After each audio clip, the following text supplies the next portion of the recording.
ทักทายสบายดีพี่น้องกองไฟเนาะเมื่อนี้แม่นว่าเฮาลงให้ลงนาคือเก่าเนาะพี่น้องเพราะว่าฮอดฤดูกาลปลูกข้าวนาปีพี่น้องมีหยังกับ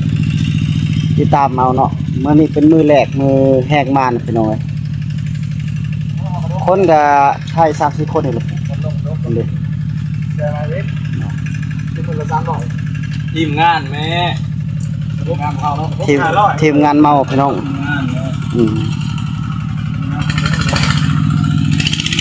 โอ้ยเฮ้ยเบาโซนเขางานใส่โซนเขาเป็นชูงเนาะ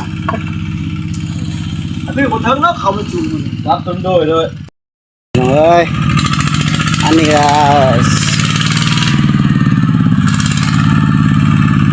ทีมงานเนาะคือว่าทีมงานไทยนาแซงอารุ่น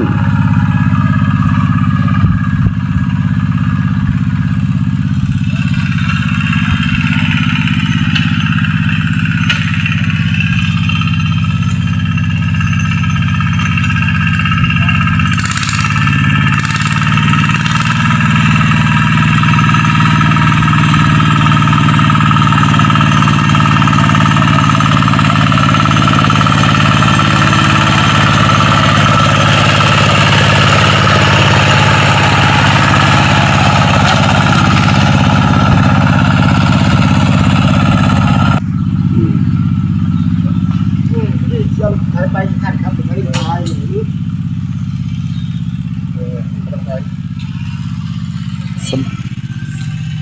ถ่ายกองมั้ย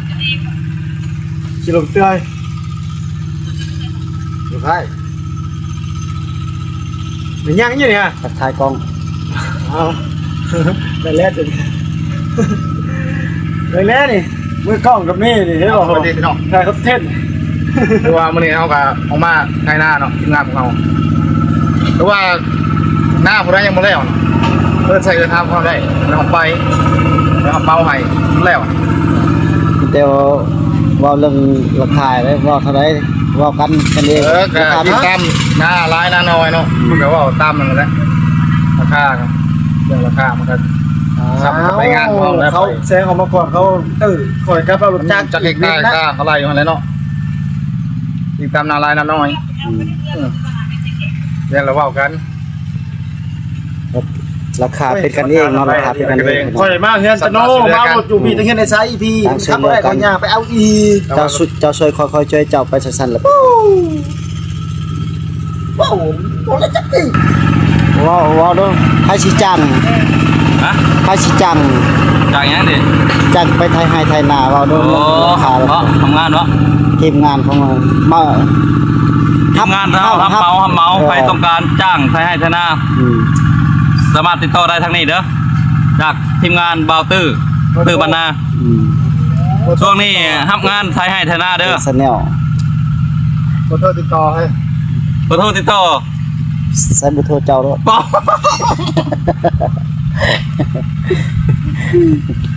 มุนไปทั้งไม้เลยดิคนเดียว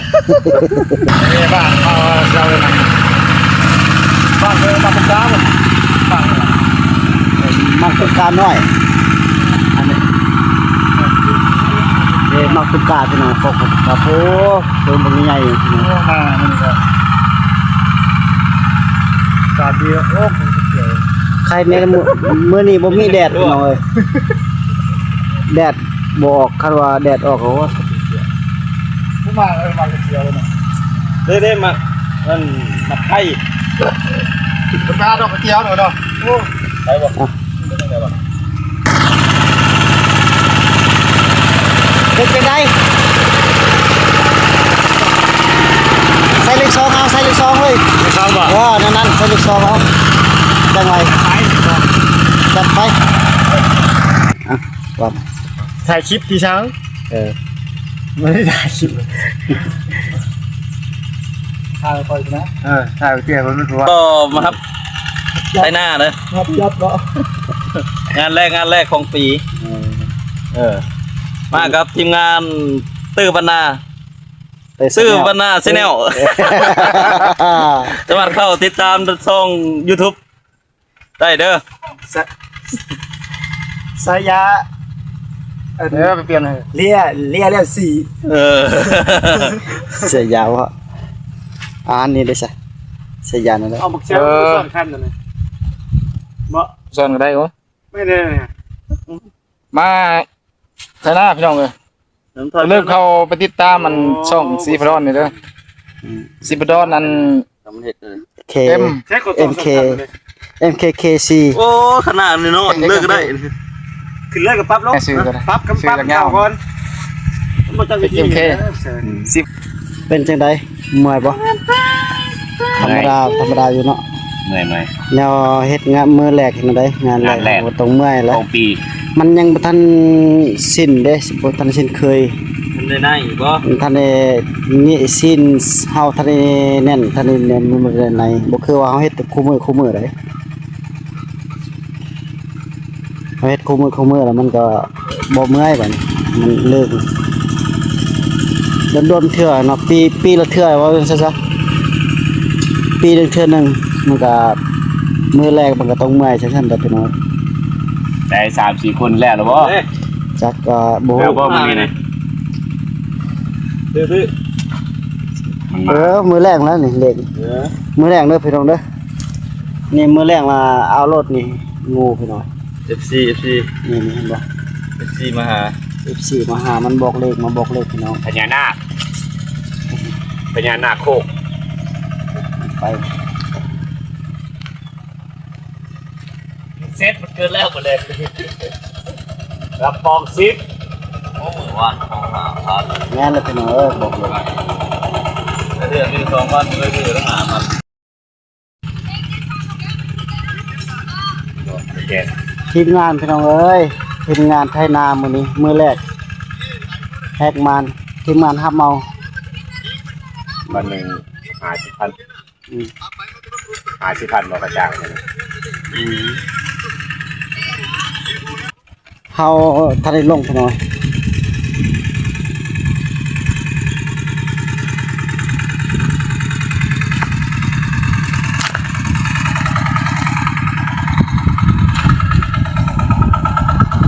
อยู่ทงไห่ทงนาคือเก่าพี่น้อง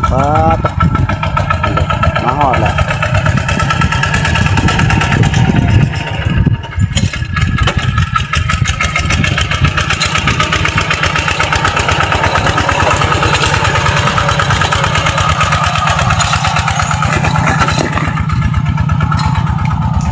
ไปถ่ายนะ เด้ทีมงานผู้จ้าง งานฮอดดูผลได้ลงไห้ลงหน้าเด้อพี่น้องเด้อ เอาเบิ่งน้ำการลงไห้ลงนาเจ็ดเกี่ยวขอนับปีกับบริสำเร็จแล้ว แต่ว่าลงใหม่ปีนี้มาทับอันหัวหน้าตื้อ FC ทุกคนก็คอมเมนต์เข้ามานะหน่วยอยู่หน้าพี่ละ อัปเดตแนล แอตเตอร์ชแนลมีถุงยางอีก รถพาเปลี่ยนนะพี่น้องอันนี้ก็คือว่าได้ซ้ำให้ไว้เลย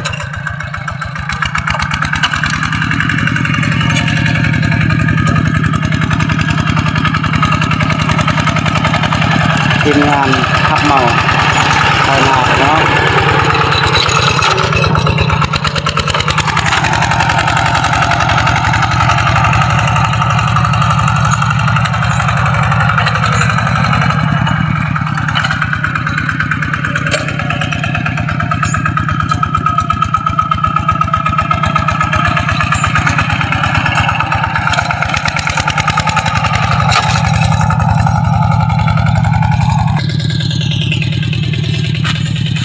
มาพี่น้องวันนี้เราสิมาลงไทยเองเนาะ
ไปเอางานบ่ได้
ประมาณแล้ว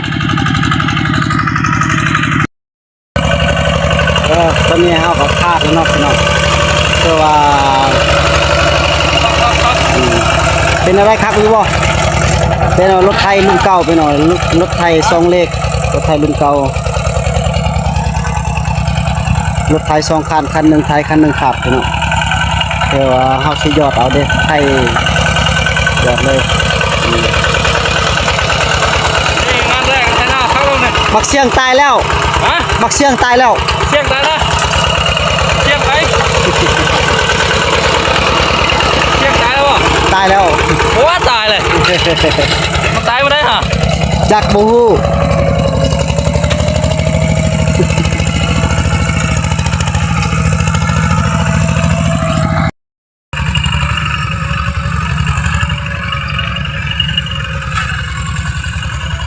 มาไทยนาเที่ว่ามื้อนี้ที่ว่าหมดเท่านี้พี่น้องมันค่ำแล้วเด้อนี่มันสิกันจังที่ว่าคลิปเฮามาฮอดนี่ที่ว่าใกล้สิสิ้นสุดลงแล้วเนาะมีหยังก็ฝากทาง FC ทุกคนแล้วก็ฝากกดไลค์กดแชร์กดติดตามหน่อยเด้อทางช่องอาเตชาแนลให้ FC ทุกคนจงมีสุขภาพเข้มแข็ง